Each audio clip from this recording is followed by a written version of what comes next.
जय हिंद फ्रेंड्स, स्वागत है आपका हमारे चैनल शिक्षा का प्रतीक पे। फ्रेंड्स, जैसा कि आप लोग अपने स्क्रीन पर देख पा रहे होंगे, ये एक पिक्चर है हेनरी फ्योल का, जब वो एट द एज ऑफ 70 थे। ठीक, जब 70 साल की उम्र में उनकी ये पिक्स ली गई थी इन 1910। तो आज हम इन्हीं के बारे में पढ़ेंगे, इनकी बैकग्राउंड पढ़ेंगे, इनकी हिस्ट्री पढ़ेंगे। First will look how he was looking at the age of 30। तो ये इनकी पिक्स है, जो कि इनकी एज लगभग 30 से 40 के बीच में थी, तब की इनकी ये पिक है, how he was looking at that time. तो now we proceed to background and history of Henri Fayol. क्या उनका बैकग्राउंड था, कब वो जन्मे थे, उनका क्या कंट्रीब्यूशन था, ये सारी चीज़ें हम लोग आज इस वीडियो में पढ़ेंगे। तो लेट्स स्टार्ट।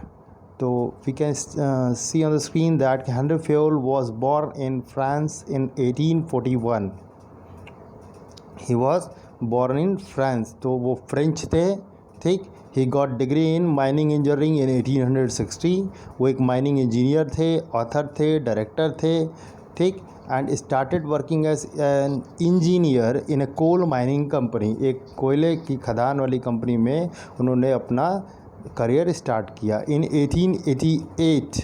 ठीक, 28 साल बाद he was promoted as the MD of the company. He was promoted as the managing director of the company. At that time the company was in the situation of insolvency. वो company एकदम दिवालिया थी। उन्होंने उस challenge को accept किया।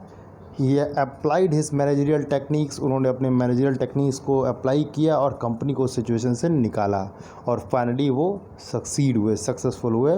जब वो रिटायर हुए 30 साल बाद, 30 साल तक उन्होंने उस कंपनी में काम किया। ठीक, और उसके बाद जब वो रिटायर हुए 1888 के बाद से 1918 में, तो that company was a leading coal steel company with strong financial background. तब वो कंपनी दुनिया की एक बेहतरीन कंपनी बन चुकी थी, और कोल और स्टील के मामले में वो एक लीडिंग कंपनी थी। ही propounded his general theory of administration which was quite independent and different approach than that of Taylor. उन्होंने एक जनरल थ्योरी ऑफ एडमिनिस्ट्रेशन को बनाया। ठीक है, उन्होंने दिया इस चीज़ को, और वो इंडिपेंडेंट था और डिफरेंट अप्रोच था टेलर से। टेलर का भी लगभग उसी समय, क्या नाम है, कि उन्होंने अपनी साइंटिफिक टेक्निक्स को डिराइव्ड किया था। In 1916 he published a book on general and industrial administration to include all theoretical principle of administration. Henri Fayol became famous as father of management studies and thoughts. ठीक है, Henri Fayol को father of management studies and thoughts कहा जाता है, father of general management कहा जाता है। और इन्होंने जो भी थ्योरीज़ दिया है, वो थ्योरी आज भी तार्किक है, आज भी इस्तेमाल किए जाते हैं। टेलर और फ्योल में अंतर बस ये था कि टेलर ने वर्कर्स की वर्किंग एफिशिएंसी पे, इफेक्टिवनेस पे ज़्यादा ध्यान दिया, और मैनेजर्स को कैसा करना चाहिए, मैनेजर्स को क्या करना चाहिए, इस पे इन्होंने मैनेजर्स को कौन कौन से प्रिंसिपल्स को ध्यान में रख के डिसीजन लेना चाहिए, इसको डिफ़ाइन किया फ्योल ने। फ्योल का ज़्यादातर जो फोकस था वो मैनेजर्स पे था, मैनेजिंग एडमिनिस्ट्रेशन पे था, और टेलर का जो फोकस था वो ज़्यादातर वर्कर्स पे था, कि एक वर्कर्स के ऊपर 8 बॉस रहे, अलग अलग बॉस उसको देंगे तो वर्कर्स एफिशिएंसी अच्छा करेगा। टाइम स्टडी, मोशन स्टडी, ये सारे जितने भी वर्क स्टडी टेक्निक्स थे और सब कुछ, मतलब कि उनका फोकस जो था वर्कर्स था। ठीक है, तो दोनों का ही इस्तेमाल होता है, दोनों ही क्लासिकल थ्योरी ऑफ थॉट से रिलेटेड है। और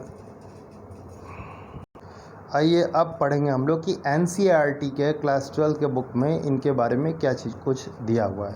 ठीक, तो स्टार्ट फ्रॉम हेनरी फ्योल कि Henry Fayol was a French management theorist whose theories concerning scientific organisation of labour were widely influential in the beginning of the 20th century. इनकी जो भी theory थी वो 20th सेंचुरी के starting में, जैसे कि इनकी बुक छपी थी 1916 में, तो काफ़ी पॉपुलर हुई थी। He graduated from the mining academy of saint Etienne in 1860 as we all have studied earlier. तो 19 year old engineer started the mining company. उन्होंने अपना करियर किस कंपनी से स्टार्ट किया, दैट इज वॉज कैंपेन द केमेट्री फॉर शेमैन डिकेजवेल। हालांकि ये नाम आपको याद रखना बहुत ज़रूरी नहीं है, ये फ्रेंच नेम है, काफ़ी बड़ा नेम है। Ultimately acting as its managing director from 1888 to 1918, जैसा कि हम लोग पीछे डिस्कस कर चुके हैं कि 30 ईयर्स तक वो एज अ MD थे वो कंपनी के। उन्होंने कंपनी को मतलब कि उबारा उस सिचुएशन से, इंसॉल्वेंसी के। His theories deal with organisation of production in the context of a competitive enterprises that has to control its production cost. क्योंकि जो थ्योरीज थी वो कंपटीशन के वर्ल्ड में प्रोडक्शन कॉस्ट को कंट्रोल करने में सहायक है, हेल्पफुल है। Fayol was the first to identify 4 functions of management. ये पहले ऐसे इंसान थे जिन्होंने कि 4 फंक्शंस, हालांकि होते 5 हैं, पर सबसे पहले वो तो उस समय वो भी नहीं आइडेंटिफाई किए थे, तो इन्होंने सबसे पहले 4 को आइडेंटिफाई किया था। That was planning, organising, directing and controlling. ये 4 थे। हालांकि उनका वर्जन कुछ डिफरेंट था, it was little bit different. उन्होंने जो किस लैंग्वेज में बोला था, उन्होंने लैंग्वेज में बोला था कि plan, organise, command, coordinate and control. ये 5 था। हालांकि कोऑर्डिनेशन तो सभी में आ जाते हैं, अब तो POSDC हम लोग चलते हैं, ठीक। Planning, organising, staffing, directing and controlling. तो इस वक्त के हिसाब से उन्होंने 4 जो फंक्शंस थे उन्होंने डिराइव किया था। सबसे पहले व्यक्ति थे वो। According to Fayol, all activities of an industrial undertaking could be divided into. इन्होंने सारे इंडस्ट्रियल एक्टिविटीज़ को 6 पार्ट्स में डिवाइड किया था। First one is technical, commercial, financial, security, accounting and managerial, ठीक। He also suggested that qualities of manager, कि manager की quality क्या होनी चाहिए, मैनेजर में किन किन गुणों का होना ज़रूरी है। तो manager should be physically fit, morally fit, he should be educated, most educated, knowledgeable and experienceful, ठीक। तो कौन कौन सी क्वालिटीज़ होनी चाहिए? Physical, moral, education, knowledge and experience. He believed that the number of management principles that might help to improve an organization's operation is potentially limitless, ठीक है। अगर कोई ये उनका विश्वास ये था कि अगर आप मैनेजमेंट प्रिंसिपल्स की बात करेंगे तो वो तो लिमिटलेस है, उसके नंबर कितने हो सकते हैं प्रिंसिपल, तो वो तो अनगिनत हो सकते हैं, ठीक। लेकिन जो उन्होंने अपने बुक में डिराइव किया तो उन्होंने 14 प्रिंसिपल्स के बारे में बताया, उसे प्रोपाउंड किया। And that book was published इन 1917, 16 में लिखा था, 17 में पब्लिश्ड हुआ था, with the name administration industrial et general, ठीक है।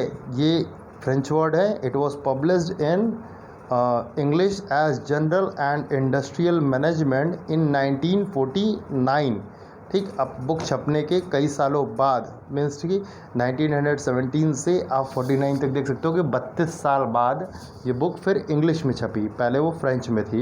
Is widely considered a foundational work in classical management theory. For his contribution he is also known as the father of general management.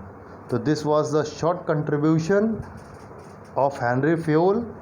It is much important, ये topic काफ़ी important है commerce students के लिए, 12th के लिए, BCom, MCom, NET सभी exams में, even PGT commerce में इस जो टॉपिक है उसमें से एक आध क्वेश्चन ज़रूर आते हैं सारे कॉम्पिटिटिव एग्ज़ाम में। आप जब तक कॉमर्स पढ़ोगे तब तक इनके 14 प्रिंसिपल्स को आपको याद रखना पड़ेगा, ठीक।